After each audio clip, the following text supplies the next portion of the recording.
30-second history on this car. Picked it up in a canyon in Colorado. Sat for 11 plus years, had not run. Roof was caved in from snow load. Has rust in nearly every panel, including the floor pan. Didn't know what to do with it. We were going to use it as a parts car for my buddy Sean to manual swap because this was a factory M47 car. But it was too complete and we decided, nah, it's got some cool stuff on it. IPD sway bars, IPD skid plate, some older versions of stuff, Bilstein shocks. We're like, you know, I think I can get it running. Didn't know what to do with it still. So we started turning it into a truck. The original idea was to go full cart style, cut all the body panels off of it, just do tube frame. But I kind of got caught up in the looks of having like this tiny little ute. So the idea was basically cut as much of the car off as possible and still have partial roof, be functional, and be able to drive in this little truck and get as much weight of it as off of it as possible. So we just cut the front end, cut the back end off. It ended up being about 6 feet shorter than a factory Volvo 240 wagon and weighing about 600 pounds less. So I picked up some UTV tires. The other goal of this build was to do it as cheaply as possible. Got the car for I think about 400 bucks, pulled it out of the canyon, sold some parts off of it, and then the idea was all remnants for the cage from our local steel supplier.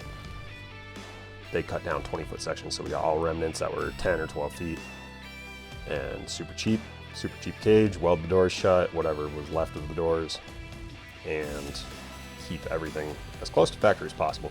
I did go through and I did spend some money on getting it all tuned up and ready to go, so it had new time belt, water pump, suspension, bushings, anything resealed the oil pan, all that stuff. So this was also a project in recycling or upcycling. So the Arc'teryx display was from an old job I worked at, REI. These are 1970 Ford Torino taillights.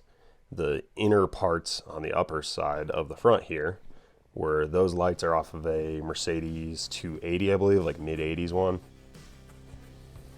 We kept the stock radiator so we didn't have to reroute anything and just shorten the front as much as possible up to that point.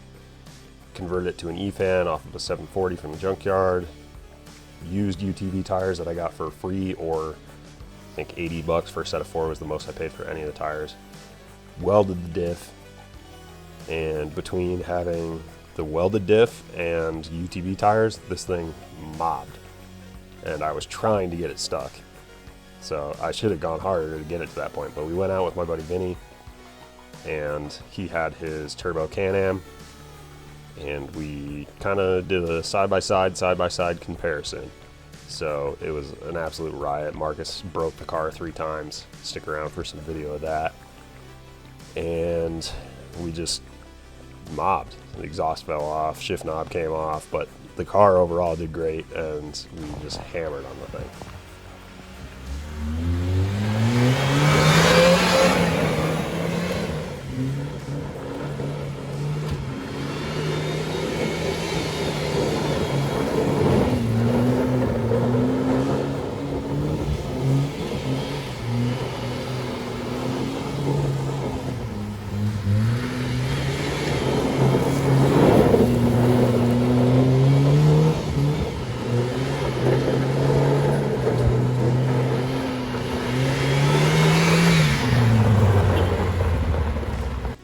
So I ended up making a bike rack for it, which and some more bent tube there.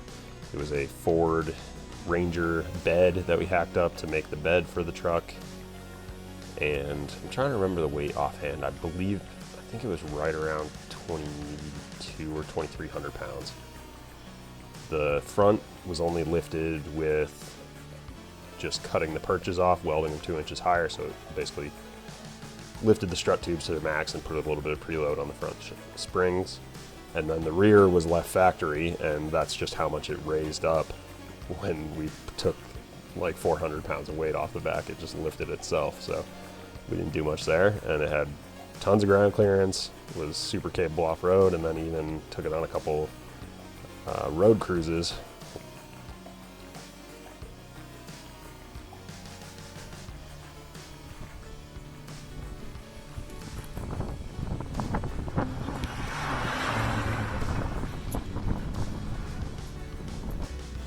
anyway, I'm gonna throw some video on here and show the thing just mobbing everywhere we could. We hit a bunch of forest roads and just had a very fun time going for it. Wish I would have had time to jump it, but I was still worried about breaking it, and it shouldn't have been, because the thing wasn't going to break. It's a Volvo, let's get real. Let's see, 48 hours of work just from me in 4 days, and probably another 12 hours of work from Marcus in that time. But yeah, pretty much start to finish build, 4 days, and we just had a lot of fun doing it. It was really fun to just hack something up, but still have something that's useful, and just so much fun at the end of it.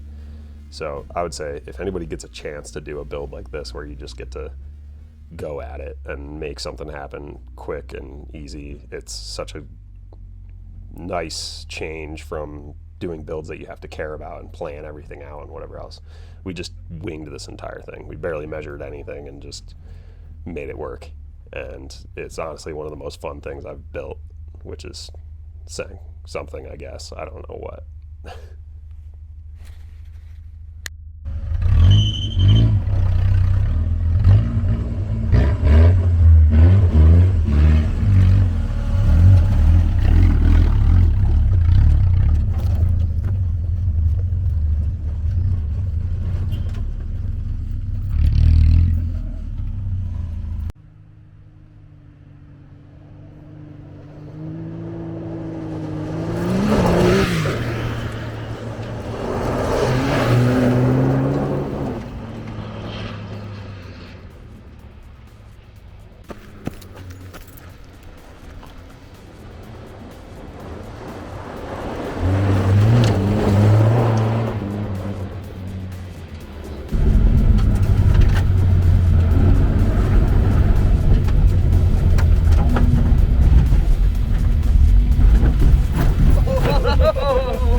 Wow.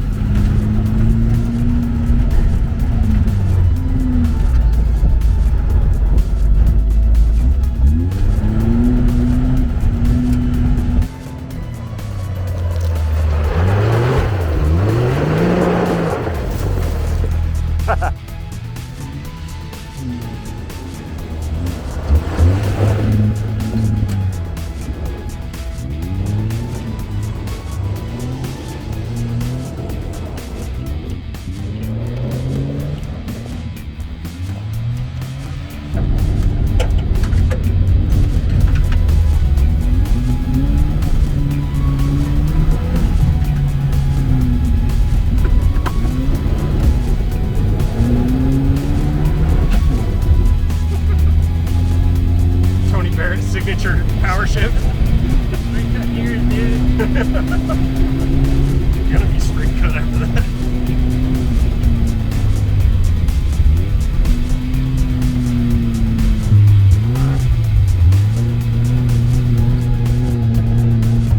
Where's the exhaust? We have the exhaust is sitting over there.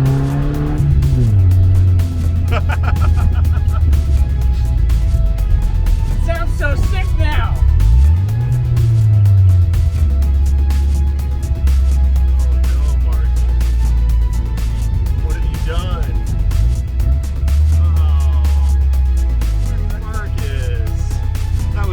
Part of the exhaust.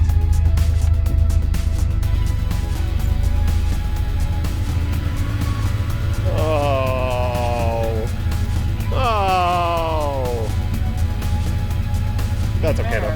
It sounds sick. It sounds sick now. Oh. My muffler. God.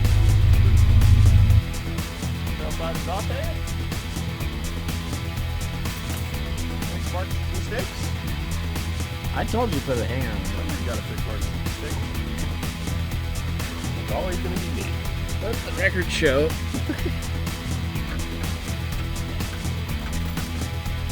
My wire came off already. See, you can't do this in a Can-Am.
shifting away up here.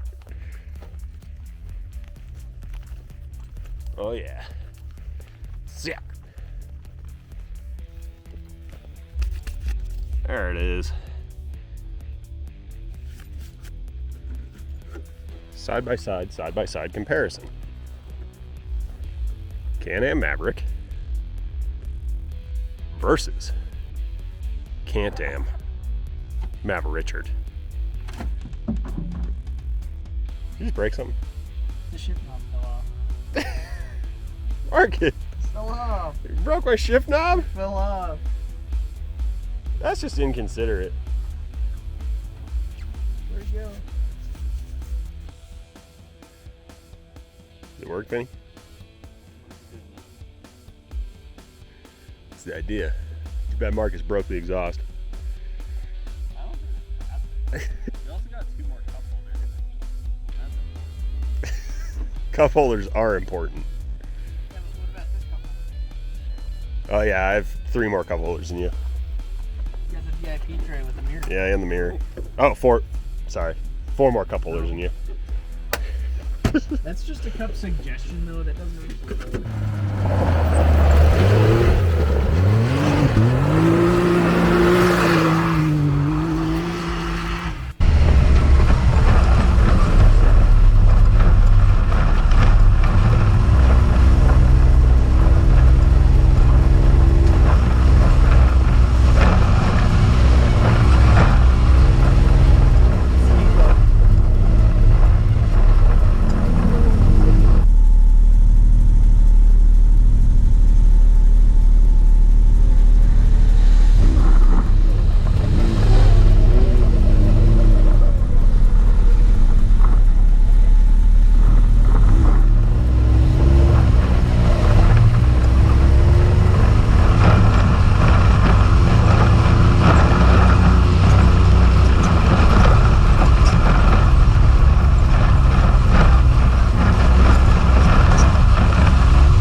So yeah, I wish I had more video of actually building it, but like I said, we were just hammering away and we wanted to see what we could do in a couple days, so I didn't record the build process and just the hooning process. So if you have any questions or anything like that, just leave a comment, leave a thumbs up, whatever else. If you have a story similar to this, it was so fun to build.